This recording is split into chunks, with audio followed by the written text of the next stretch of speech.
Welcome to this very special edition of the KJ Masterclass Live, the show which ensures that you profit from your time spent here with experts, either through their industry insights, information, or simply learning from them.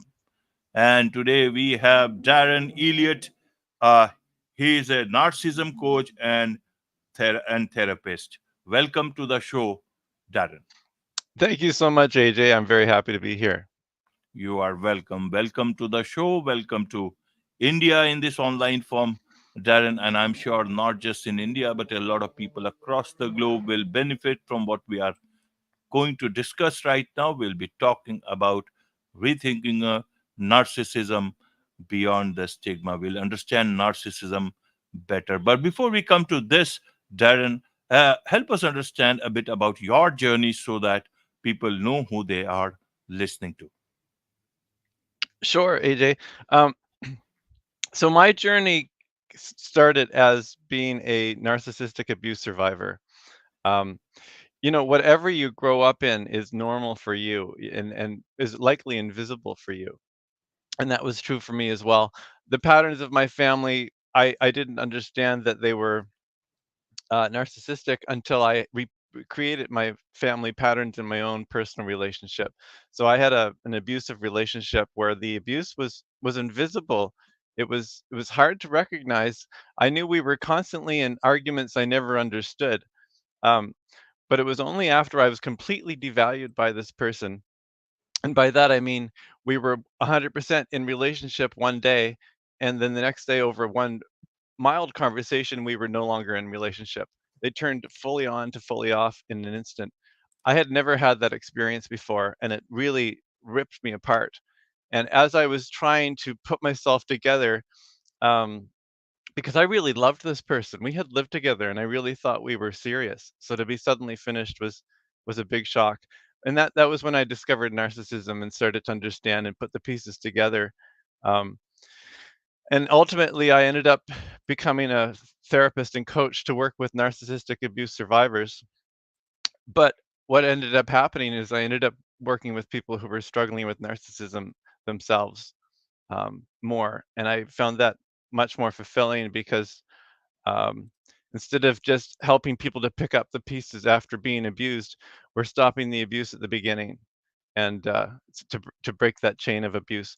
But working with narcissism, it takes the whole family. If one person was struggling with narcissism, the whole family needs to be against the behavior, but not against the person. But we can end up learning to recognize the dysfunctional behaviors so that we can avoid them and reduce their impact. Right, right, Darren.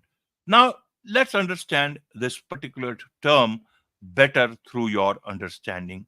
You say that narcissism is not a bad word. Till now, I have understood, like so many others, that it's a very different sort of people who are self engrossed. They look at themselves, looking themselves in the mirror, looking at all the positive things.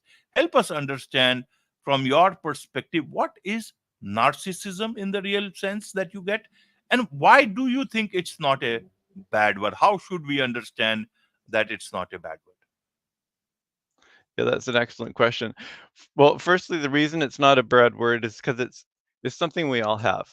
Um, we tend to hear about narcissism when it's in the dysfunctional level of narcissism, but narcissism is a trait that we do all have. Healthy narcissism looks like a healthy amount of pride, a healthy amount of feeling good about what I do, a healthy amount of self-confidence. We need a certain amount of narcissism. It's when it's off the charts that it causes so many problems. It's on a spectrum, and most of us are somewhere in the shades of gray. And we need people in the spotlight. We need people who enjoy the attention and who want to take all the sparkle. Without them, we wouldn't have as vibrant a life as we do now. But the essential problems of working with narcissism, if you're suffering from it yourself, is your lack of ability to feel with others. Um, that's that's what's going wrong for everyone struggling for narcissism, is they're not going fully into their emotions with others, and that is where the lack of empathy comes. If I'm not going to feel others' emotions with them, then I'm not going to develop empathy with them either. Um, because I don't have a connection to how they're feeling with my impact. Um, so yeah, understanding that it's not inherently good or bad gives us more compassion for it. But also understanding that someone who's suffering from narcissism, they didn't just choose to be suffering from narcissism. This is an accumulation of everything that happened to them in the world, and their DNA and their family history and all the things that have happened. So it's not as simple as just saying like good person, bad person. It's a complicated issue. Um, and we're dealing with a lot of contact processes. In fact, um, you don't get good at playing soccer by not playing soccer, and you don't get emotionally mature by not dealing with your emotions. So, um, for whatever reason, as children, narcissists have gotten stuck in their emotional processes, and you can recognize, if you can think of a really famous narcissist, if you watch them and notice them, if you think about it, their behavior really does correlate with something more like a 10-year-old or a 7-year-old. If you think of these emotional processes that are not working, um, they're all related to childhood. If you imagine gaslighting, saying things that you believe to be true, kids do believe fantasy to be true. Um, Right.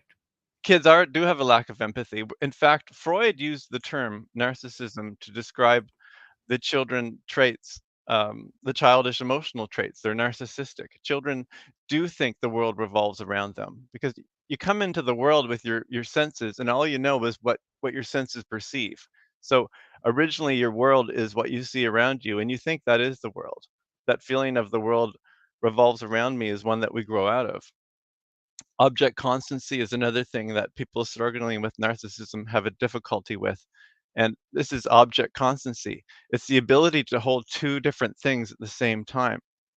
If I'm in an argument with my partner, I'm able to remember that I love my partner and now we're in an argument, but they don't deserve me to attack them because my partner loves me. And I can remember in that moment that we love each other.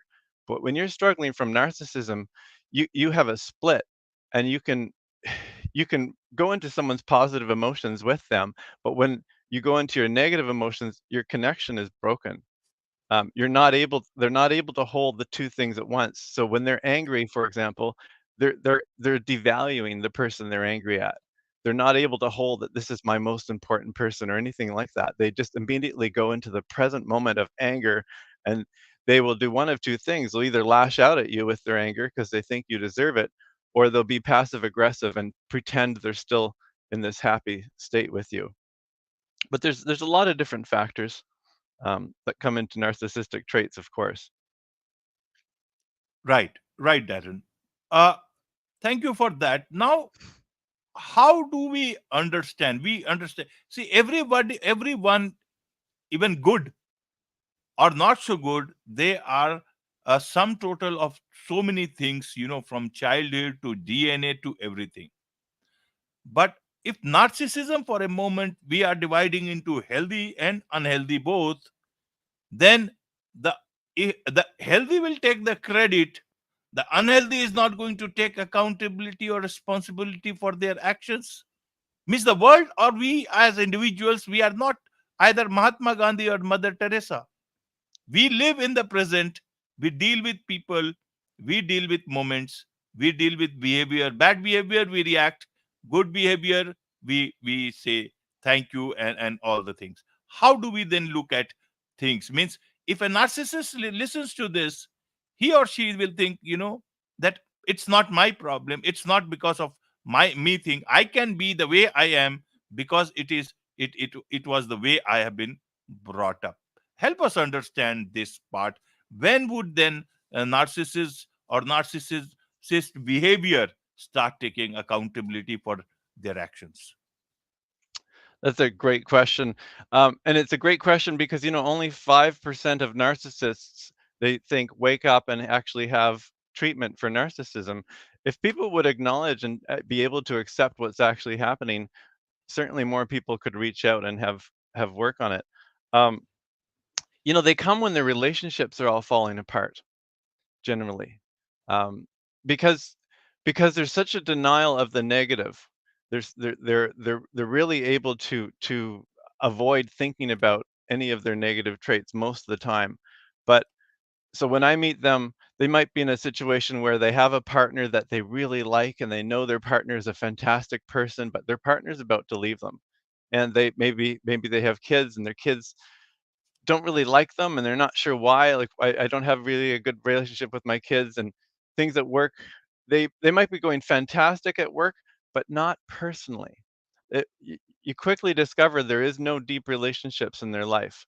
There's there's fun relationships and there's they can do very well at work because they're charismatic and big and they not all of them, of course, there's different types of narcissism, but we can't describe everything in such a short time. But it's relationships.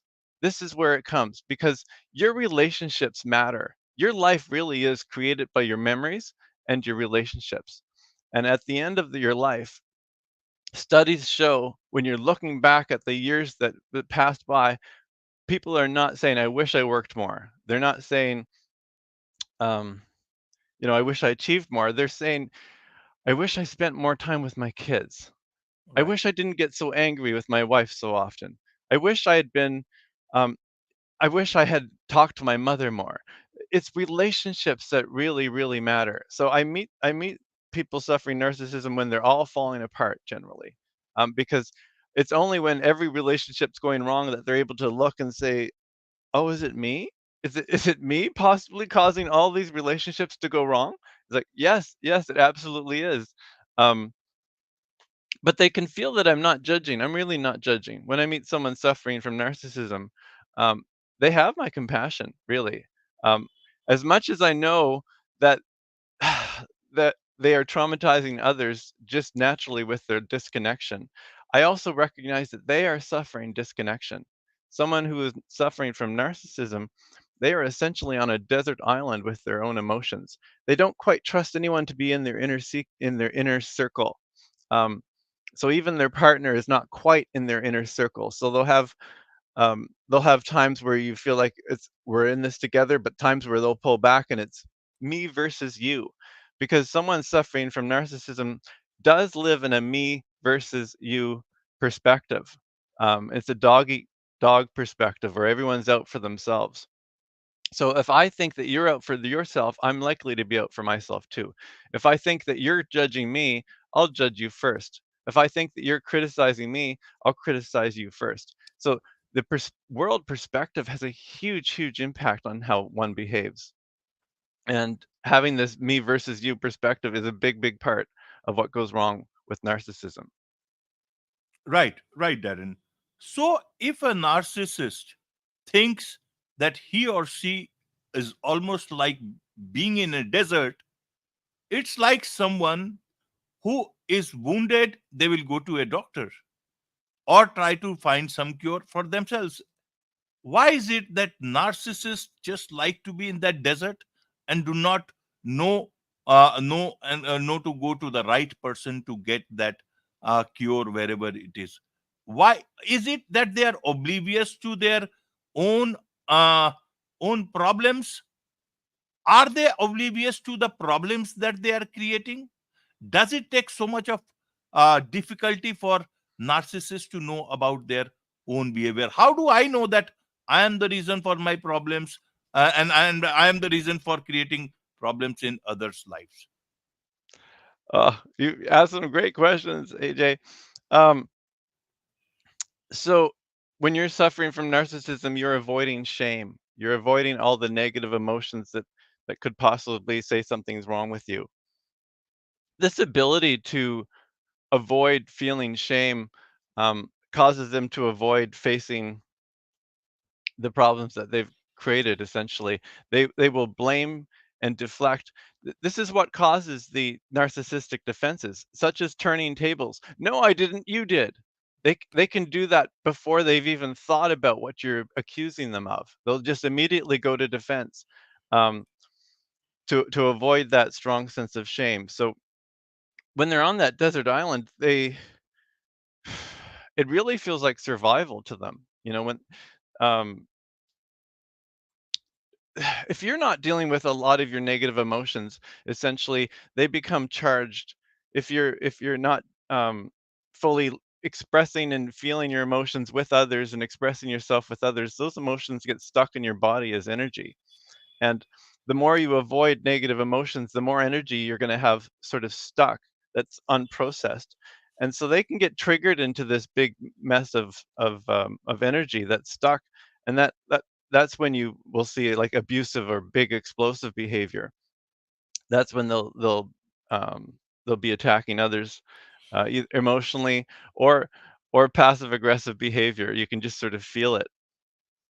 They don't realize they're on a desert island. That's why they don't get off it, AJ. Um, they really do think everyone's on this island where it's me versus you. They really do have that. So they don't know that there's anything wrong.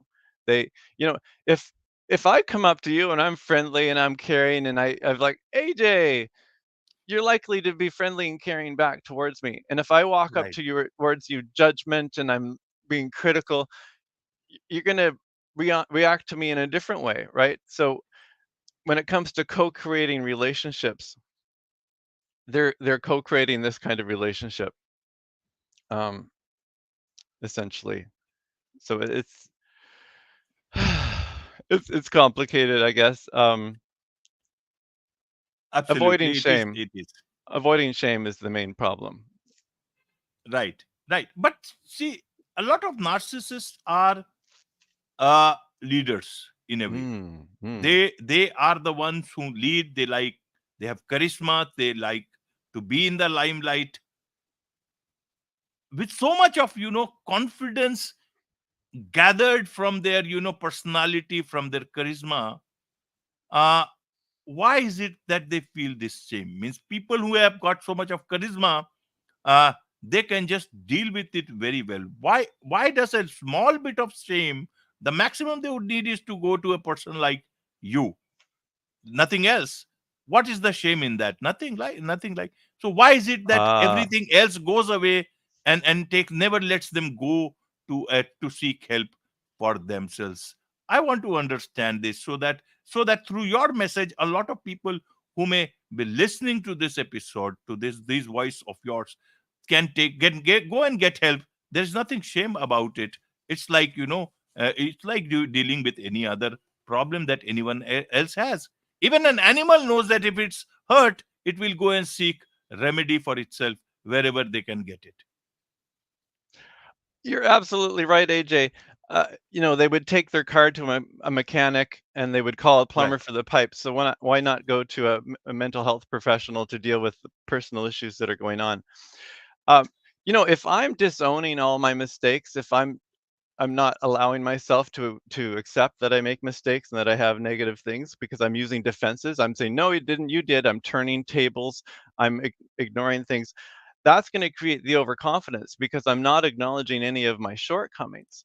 Right. So it's easy to be very confident if you don't believe you have any shortcomings. If you're able to go there, studies show that people that are overconfident do better than people who are underconfident. People who overestimate their abilities tend to achieve more than people who underestimate their abilities.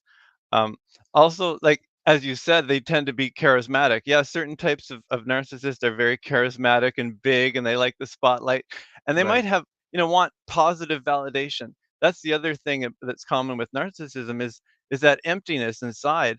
There is this emptiness, and that emptiness, where healthy narcissism is meant to be, they need constant validation to feel good about themselves. For whatever reason, they're addicted to it. So they need you to be giving them positive attention, positive praise, positive things, or negative. If they're not able to get to positive, they're going to go for sympathy. Poor me.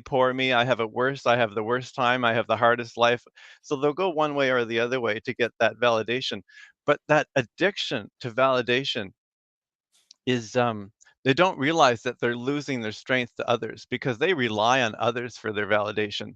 I don't rely on others for validation. That gives me Right. a stronger sense of agency than if I was struggling from narcissism where I really need your attention, or I really need you to respect me, or I really need you to love me, or I really need you to have positive feelings about me, because I don't have really a self-image inside. If I have negative coming in, it triggers my shame, and it just feels so bad that I avoid it, avoid it, avoid it.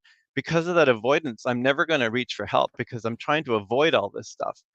Reaching for help to deal with it, oh, that is frightening. That is like they can't even imagine it. Um, but when you type in narcissism in or help for narcissism, the internet is full of anger and hatred, right? Narcissism brings up all the narcissistic abuse and run down and they're bad people and get out of the relationship. So if you type it in, you're likely just to be like, "Whoa, that's not me," because it's just way too much. And that's realistic. Narcissistic abuse is mind killing. It just Right. turns your reality over. They're constantly gaslighting with their own reality. We see that happening in American politics. That just the constant saying what they want to be true instead of what actually does exist. Um, and they believe themselves when they're telling their lies, when they're gaslighting. They're over identifying with their thoughts. So it's the not recognizing that they have an issue in the first place. It's avoiding that shame. But if they can recognize, if you're watching this and you can recognize that you have this constant need for validation, if you identify with having a me versus them orientation, you really do feel like everyone's out for himself, that's a traumatized worldview. Everyone's not out for themselves. We are all pack animals, honestly. We are better together. And when we are feeling well and healthy and connected, we understand that we're better together. We're meant to lean on our brothers and sisters. And by brothers and sisters, I mean fellow humans. We were meant to live in community. Never in our whole history have we lived so separately. India is much more communal still. Families are much more communal in Italy, and there's much more community living. Um, that is so good for us. That is what we need, right? It's the opposite of a narcissist living in their own island by themselves, but a family living with people, amongst themselves, helping each other, building each other up. It, that's the way it was meant to be. A narcissist is trying to be strong all alone. If you're trying to be strong all alone, look up narcissism and see if that might be kind of some of the defenses you develop. Because as I said, we are pack animals, and when I'm trying to be strong alone, that's when the narcissistic defenses come up. Because we are not strong alone. We really do need others. But pretending that we don't need others and being as big as possible, it often brings them to the top. That overconfidence and the ability to play others by playing with their egos. They have a fragile ego, so they know how to feed other people's fragile egos as well. So they're going to play those political games at work by making their boss feel good about themselves or making the supervisor. So they're good Right. at climbing the ladder because they know how to manipulate. Um, but they don't understand that your relationships matter so much. So this is why you should reach for hope. If you're suffering from narcissism, you're not developing deep relationships, and you may not realize it. There can be your self image has a lot to do with how you behave as well. Because a narcissist could have a self view of being a good family man and maybe they have Christian convictions or some other kind of convictions, and they will try to live to those. But they still have all the traits, but it at least that guides their behavior in a positive way. So the self-image that you're able to develop is something to be worked on if you feel in conflict with others quite a lot. It's honestly, I think if they were to visit my website, they would find more positive things about narcissism than they would other places. I don't actually know anyone else who works with it personally, AJ. I know people do, but in my little circle, I'm the only one who specifically works with narcissism. So it's not the Right. most common thing to work with, but it can be. It absolutely can be. They can wake up and they can face things. It takes time though. It's a little bit different than other kinds of therapeutic interventions because in the case of narcissism, they're growing up emotionally. So they need support to have personal growth and guidance from personal growth to mature emotionally, to trust others emotionally, to connect emotionally, to develop vulnerability. These so it's a little bit different than regular coaching or therapy because of this personal effect. They do need to grow up, and that's real, you know. Um, and they don't realize it. they don't realize that they're younger than others in emotional ways. Right, right. So, Darren, in terms of men or women, gender, who is more prone to this impact of narcissist behavior? Is it more with men? Because most of the characters when I see around or portrayed anywhere, it's mostly men. Is it only men or women also uh, can be? But you see, women can be found around mirror looking at themselves, and that's nothing wrong. But a man who stays in front of a mirror for more than say half a minute, then people will start calling him or him a narcissist. Help us understand about the gender involved here in this particular issue. Yeah, that's a good point. Um, it does impact both genders, of course. These are human traits we're dealing with. But culturally, I think it ends up affecting men more than women because it's more likely that a man is going to go to grandiosity. Right. Um, it's more likely for a man to cut themselves off from their emotions as well, because a narcissist is trying to be strong all alone, and they're trying to avoid their emotions. That happens with men more often than with women. Um, the patriarchy does definitely play into this, um, because it encourages the narcissistic defenses of "I'm better than you. Um, I don't need you anyway. I'm strong enough all by myself." Um, so it's more likely for a man to go into that position. I certainly see it more often because patriarchy itself promotes the narcissistic belief as if men are more than women, right? And the traditional marriage we had also had men above women as well. So that is narcissistic, and it breeds narcissism. We really are equal with each other as humans, and if we can't recognize that equality, there's going to be issues. And feeling less than or greater than is is going to cause problems. We need to feel our equality with others. That's where we have our deepest connection. In the case of narcissism, usually going for feeling better than, that division causes pain. I lost your original question where I was going from this, AJ. No problem, no problem. Because you Oh, have been gender. answering, you Yeah. have been answering all the difficult questions, in a very, very nice way, Darren. Because these are not simple issues. There are both sides of the same issue, and everyone sees these things in their own way and understand it in its own way. Because these are all common issues people know about. So people will generally have their own point of view about these things, and it is very difficult to have views that can satisfy each and every one of them. These are common. It's like cricket. In India, everyone is a cricket master. Even so, they have their issues. They have viewpoints on these things. Even the same with issues like this. So one last thing I want to understand about narcissism is that about the healing part. Who should be positive about the healing of a narcissist? The narcissist himself or herself, or their family members, or the people around them? Or should they, or do they enjoy the charisma that such people bring around them and perhaps some benefit out of it?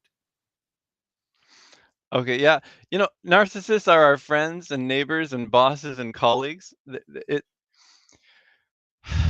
It's not all bad, as you say. Narcissists can be fun and cheerful and big and Right. exciting. They tend to have polarized responses, so they can make experiences very exciting. Um, for example, with my partner, if we went out for dinner, dinner would either be, "Oh, this is the best pork chop I've ever had," or it'd be, "Oh, this is the worst." Like, "Oh, what a great waiter. I can't believe," or, "Oh, what a horrible." They tend to go for extremes. They go for either they were fantastic or they were terrible. Um, when it comes for healing, sorry, AJ, I do have ADHD, and that is something I have to disclose often and to all my clients because I do have these moments of the train just went there and then I forgot where the train came from. Um, bring me back to the question was about healing, but just a little more about Yeah, yeah, healing. healing for narcissists, and it is fine, don't worry about that. We are here to get your expertise, and we have to get the expertise the way it is most comfortable for you, Darren. I see. Yeah, yeah, okay. Thank you so much. Yeah, I know your show covers so very many topics. It's quite amazing. It's like an encyclopedia of information. Thank you, Darren. Yeah, so healing for narcissists, is it possible, is it not? Oh, is it possible? Is it not? Yes, right. Um, I don't want people to stay in narcissistically abusive relationships. It's only possible if they are able to take accountability for what is actually happening. That is the only door that works. If they are not able to take responsibility for the impact that their behaviors actually have on others, to actually accept the reality of the situation, then the work can't be done. There needs to be an opening into reality. Grandiosity feels great. If there's no reason for them to put down their grandiosity, they probably won't change. That's realistic, unless they really, really have a relationship that they've come to depend on so much that they want to do that.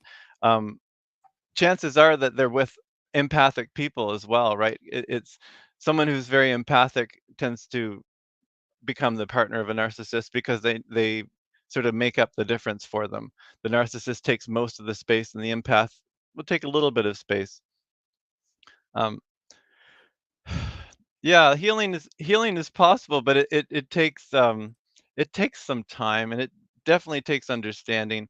I would say research narcissism if it's something that's um, interesting to you, or it might be in your family, or it might be in your community. It's there's a few names that I really respect. Terry Real works with narcissism. He's an American couples therapist, um, and he doesn't name it usually. He works with it, talking more about the patriarchy and um, cultural ideas that cause narcissism, and there is cultural narcissism as well. Me, the, Right. us feeling better than others, and there's spiritual narcissism. We are the good, and everyone else is evil. That's spiritual narcissism. Everyone else isn't evil. You're not the only good ones, right? But the belief that that is so is something that's also pretty common among sort of the far right churches, the evangelical churches that really do think others are evil. um, that's an extremely narcissistic belief, and it causes toxic behavior. When you think others are evil, you mistreat them. Generally, it's here in Canada. Believing that others were evil was how uh, our nuns abused the indigenous children of this country when they came in. They thought that the North American children, original inhabitants, were evil for not being Christian, and it was we have a really bad history when it comes to dealing with indigenous people. Um, we're trying to rectify it now, or some people are, but that was very narcissistic to come in and think we're going to save these poor savages, and to rip apart families and to make them start speaking English, and to it just destroyed a culture. It was a beautiful culture that we destroyed. Many beautiful cultures that we've destroyed. So I really do get onto other topics. It's such a big topic, honestly. It's Yeah, something yeah, that we could no, talk about no, for no hours. problem. We are getting much more information. So my last question to you, Darren, is to should we look at narcissist as uh, with sympathy, empathy, or as someone who are victim of, because narcissists, several of them, they do not have empathy. How should we look ourselves, uh, especially in work setting, especially at home? How does it work? So if this is a complicated one, because if you are suffering the abuse of someone, you should not be suffering their abuse. So I'm not advocating that if you have a narcissistic partner, that's okay, and that since narcissism's not all bad, you should accept it. No, behaviors need to be addressed. You need to you need to be seen and felt and heard and understood. And if you're in a relationship with a narcissist, there's going to need to be likely some personal work for you to be loved and understood. We all need the feeling of being loved and belonging and freedom to be who we are.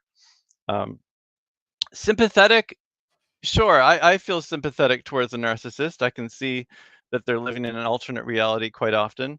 Um, but at the same time, you need very, very clear boundaries, recognizing that it's often outside of reality. Um, they do tend to attract empaths because we have a big heart and we like, oh, deep inside they're good people. Like, yeah, sure. Remembering it's all on a spectrum as well. It's not like this person's a narcissist, this person's not. We're all Right. somewhere on that spectrum. So it's where we dance on that spectrum. Um, People can reach for personal growth. Narcissists can reach for personal growth, but they need to want to. Um, that's really the thing. They need to wake up to the accountability. If they don't have any reason to wake up to the accountability, then they won't. Um, yeah, that's why it's a tough one. But that's why I'm out here talking about it. I want more people to wake up, certainly to recognize if you can identify, with any of the things that we've talked about. I encourage you to look into narcissism and see if that's maybe something you're suffering from. Most therapists will say if someone comes to you and they think they're a narcissist, they're probably not. Well, that's changing, because they have a constant example on TV every day. We see, President Donald Trump gaslighting, constantly saying things that are not true, constantly dividing people, constantly like acting like a 10-year-old, calling people names, making up names for people. He devalues others and he tries to have others devalue others by giving them nicknames that are like you like little like a kid, right? So we see this example in front of us and that normalizes it. It's been normalized way, way too much. And even just having that, you don't recognize people that are like yourself, right? So um, if I'm suffering from narcissists, there's a good chance I'll look at another narcissist and think, oh, that's a good guy. Um, Unless I'm really close and then we're both needing the validation and then we're gonna lock like this. But to see them up there, a narcissist might really admire another narcissist. We can see that between world leaders, um, Right. as a very obvious example. Right, Darren. There is much to learn from you about these things, and I'm sure a lot of people would like to learn more from you about you. Get to be your client if they are want to know about themselves. So, what's the best way for them to do so? Um, well, if you think that you are struggling with narcissism, definitely visit coachingfornarcissism.com. Watch some videos, see if you relate to any. It's not a quick fix. The journey. I've broken it down through my work with others. I've broken it down into 28 different topics that tends to always come up. So I have these 28 topics that we work through in coaching for narcissism. Sometimes it's going to take one session for a topic. Sometimes it'll take a few sessions for a topic. It depends on each person's different where they stand. Um, but the emotional growth is is is it's almost like they're reparenting themselves. And um, yeah, that's all I can say that they could do for now. I don't actually know a lot of places that are giving hope for narcissism. Um, it's newer that we're working with it. And as a therapist and counselor, I can see there's more and more teacher trainings about working with narcissism. So it's important that if you think that's what you're dealing with, that the person you work with understands it. I can tell you that the therapist that my family worked with, they never figured it out. They didn't understand what was happening. They never did identify, oh, the dad's a narcissist and was abusing the mother, and this was how it affected the kids. No one figured that out. I figured that out when it was too late. Um, so asking someone if they understand narcissism is very important, when it comes to working with a professional. And there's many, many that don't understand it yet.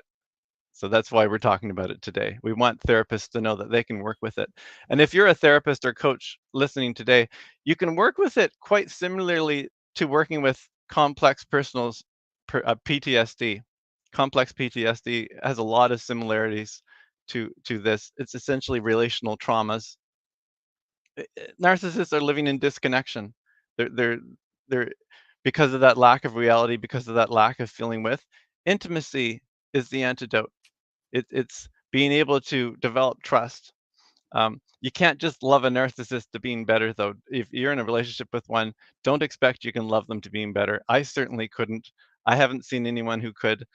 You might be able to love them being better with all the tools and all the skills and all the understandings, but you can't just love someone into being better. Unfortunately, they need to have an openness to growth. Um, and it takes support to go back in time as well. To sometimes there's traumas that prohibit them from having self-compassion. If you don't have compassion for yourself, you're not going to have compassion for the other either. um, Right. Also, yeah, you can't feel something for others that you don't feel. um, so the Absolutely. work is, it's emotional work, and they need to be open to it. A lot of people aren't open to it. They don't want to go into the emotions, so they'll just stay the same if they don't do so. Right. Right. With this, it's a wrap on this very special edition of the KJ Masterclass Live. Thank you so much indeed for joining us. Thanks very much.